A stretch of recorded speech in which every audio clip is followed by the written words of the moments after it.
the last knot. My dad told me to say this.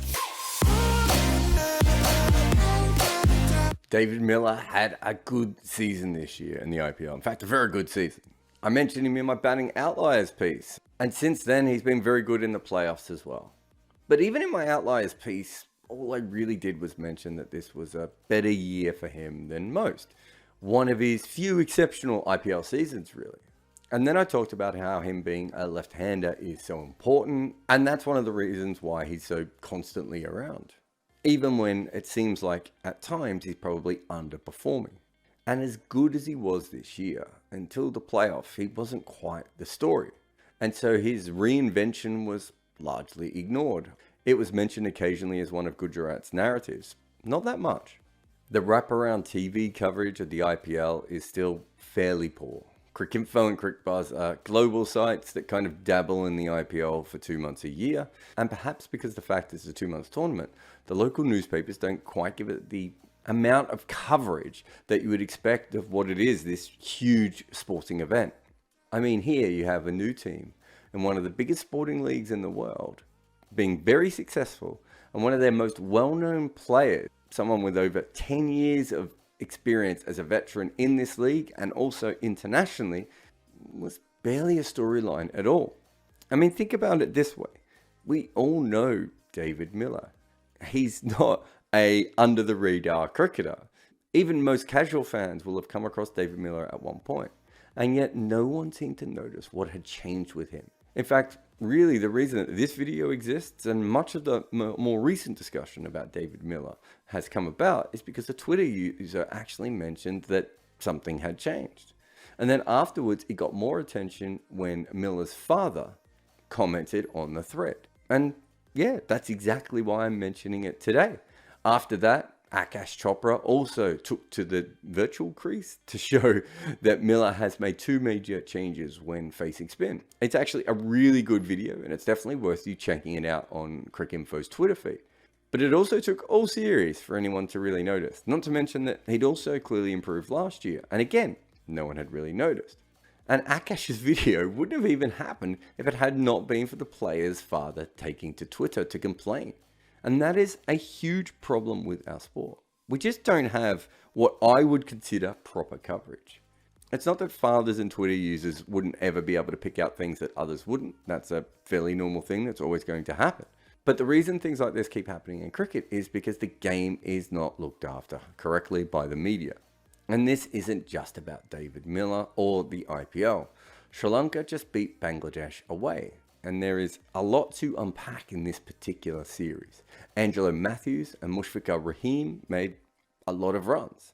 Matthews on his own is a near constant soap opera these days, which I suppose so is Sri Lankan cricket in general.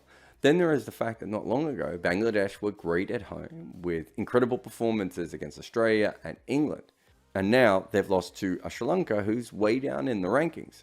While Sri Lanka have had their best overseas results here that they've had in a long time, probably since that incredible series against South Africa of 2019, which kind of feels like it belongs to a different team now. And they won their series with only 2 bowlers taking more than a single wicket, and both of them were quicks. And there's just so much narrative and story to be able to be unlocked from this. And yet so much of this just seemed to go by without really anyone noticing. Also, in the last 12 months, the USA has defeated Ireland and now Scotland. But there is a lot more to the story than that. Scotland have a weakened team. Many of their best players at the moment are in county cricket. USA is obviously trying to combine their new imports and their local players. While the entire spectra of the Major League Cricket and the fact that they now have $150 million in investment looms large over this. Plus, many of the US players have recently been playing in a minor league system, which on its own is such an interesting thing because there are so many leagues out there at the moment that are so focused on the top product that you have this random American league that is actually thinking about it maybe more strategically and more about the future than a lot of cricket boards are. There's also a big story in New Zealand this week with Amy Satterthwaite retiring after she lost her national contract. And she wasn't the only one to lose that contract. New Zealand cricket culled almost every woman over 30 from their list. Despite the fact that the real problem would appear to be that they are currently losing the space race with Cricket Australia, perhaps now because of the 100 also with the ECB, while India is getting its act together with women's cricket, And South Africa is in the middle of its golden age of women's cricket. The fact that Satterthwaite retired seems like a shot back at her board. But there are plenty of other things to talk about when you look at why New Zealand cricket is no longer an automatic top 4 team when you look at the sides around the world. Despite what looks like a very talented squad that they keep producing, their team doesn't seem to be getting the most out of itself. But we don't really know that much about that. And it's not surprising because we also didn't really know that much about the entire rise of the men's game, until they'd actually already risen. And that's simply because New Zealand is a country without a professional full-time cricket right. They're not the only one. West Indies don't have one either. And none of that really makes any sense. If you think about New Zealand cricket on TV, you can see Simon Doull and Danny Morrison regularly. You can hear Jeremy Coney and Brian Waddle. Brendan McCullum, Mike Hesson, Stephen Fleming, all of these guys have major important cricket coaching positions. New Zealanders are very involved with world cricket, but there's no real coverage around them as a team. I mean, right at the moment, it's clear that the women's team is, falling apart. And the men won the World Test Championship, have been number 1 in the world in tests as well, and have been in the last 3 World Cup finals. This is an incredible team that we should know a lot more about, and we don't. And the women's team is falling apart despite the fact they still have incredible talent. Again, we should know more about this. And again, we don't. And there is something very wrong. And I think Satterthwaite is a perfect example of how cricket is covered. Something big happens and news organizations from around the world suddenly all take notice at the same time. But until a story reaches that sort of news level critical mass, there's almost nothing before then. It's dead silence and then, oh my God, she's lost her contract and she's retiring. There's no in between. To take the contract away of a player of this quality who then retires when she's only 35 is a much bigger story than just the incident itself. This has been building, things have been happening. There is a new look for New Zealand cricket. All of these sorts of things have not been covered. It isn't really that the story was missed, it's that the entire coverage was missed. And New Zealand is easy to focus on because of their lack of professional writers. But when you actually look at even the major cricket nations, you'll see that there's a lot of problems within cricket coverage as well. Like, for the countries that have a lot of reporters, most of them cover each event roughly exactly the same way. They might write about it from a slightly different political or cricket standpoint, depending on who that they work for. That's very fair. But essentially what happens for most major cricket is something large happens and everyone writes a very similar piece. Or a press conference occurs and you can read dozens of pieces with the same quotes. Again, perhaps slightly different, but it's still essentially the same story. Cricket just keeps covering major news items, generally with lots of voices saying the same thing. But actual cricket analysis is really rare. And I'm not talking about advanced metrics and the sort of stuff that I sometimes do on this site. Or, the people on Twitter who are absolutely obsessed with R. Ashwin's wrist angle. What I'm talking about is actually analyzing the game on a deeper level and talking about what is happening so you can explain it to fans.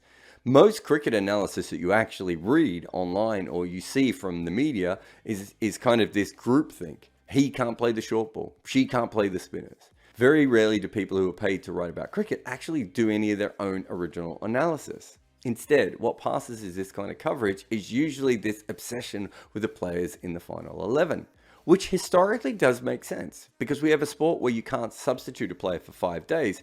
So that's probably the reason why in cricket more than other sports, we're absolutely obsessed by who is in the side, who shouldn't be in the side, and who should be in the side. But it also means that cricket analysis, more often than not, all the way around the world, is people talking about whether the 9th, 10th, or 11th best player is going to make the difference. Despite it being quite obvious, as Nathan Lehman once pointed out to me, that those are the players who make the smallest impact anyway.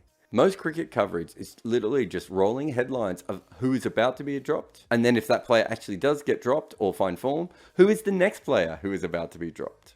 And that isn't just my opinion. I've been told that by senior newspaper cricket writers from around the world.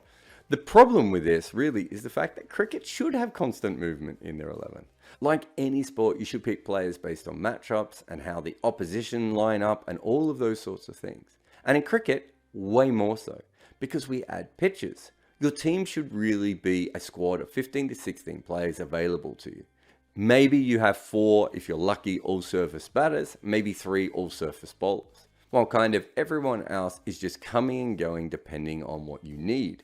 This is not really about being dropped. We're sort of obsessed with being in or out of the 11. But in truth, You should be chosen when you can best help your team, and when you're not, you should be out unless there's injuries and the team doesn't have a choice. Instead, the final 11 is where the analysis actually stops. And it's even more interesting, I believe, because almost no one who comments on the final 11 is an expert on the players that can come in anyway, unless they very, very recently happen to play for the team.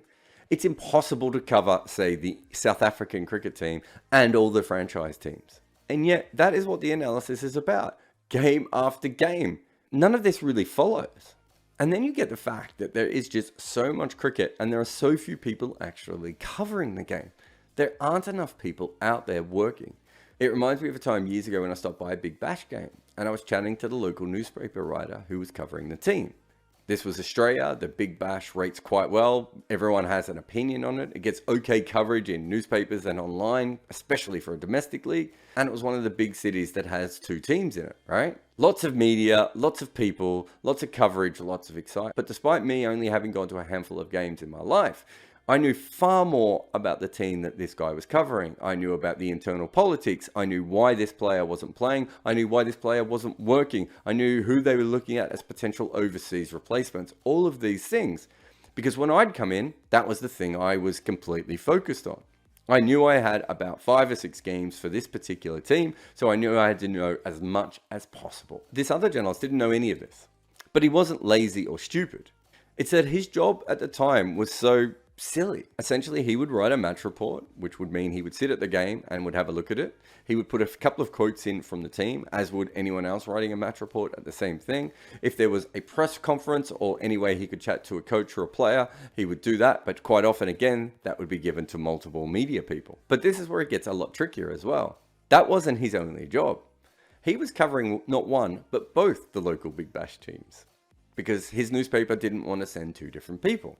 Oh, and he also still had to write about the Australian men's team because it's in the middle of the summer and he was one of the main cricket writers. And even though the Big Bash was his main cover, he still had to look into other games. Oh, and of course, because he was a cricket writer for that newspaper, he also had to keep an eye on the women's team.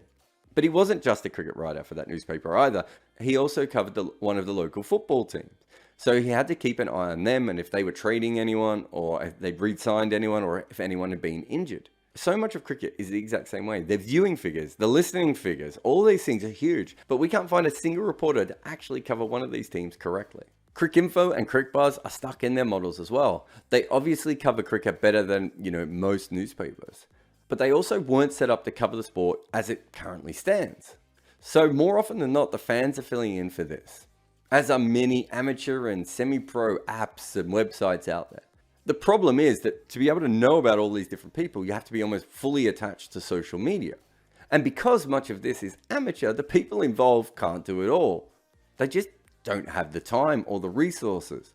And so we know there are people with talent who can do this, who can elevate cricket well beyond the level that we currently have. And instead, we can watch the world's biggest cricket league and we have no idea why a player isn't in the 11 because there is no official announcement and there are no beat writers trying to find this out because that's their main job. Is this player rested? Is it a tactical thing? Will the matchups or the pitch not suit them? Who knows? Then, if someone is actually injured, we don't get official announcements. We don't get follow-ups. And usually we don't know they're okay until they're actually back in the 11. Never has a sport ever needed beat writers more than cricket does. Just people dedicated to a team or a beat and covering it until everyone watching can actually get the information that they deserve. This is something that has bothered me for a very, very long time. And it's actually one of the key reasons I started 99.94. In my job personally, I'm trying to cover all these different parts of cricket that have little to no coverage at all. And I find the entire thing so frustrating. I'm only one person. I do way too much content already. But part of the reason I do it is sometimes I feel like I just should be doing it. And I know a lot of this has to do with the way the sport and the media evolve, the international nature of it, the fact that we don't always have proper leagues in our sport, the fact that even when we've had leagues, they're incredibly short.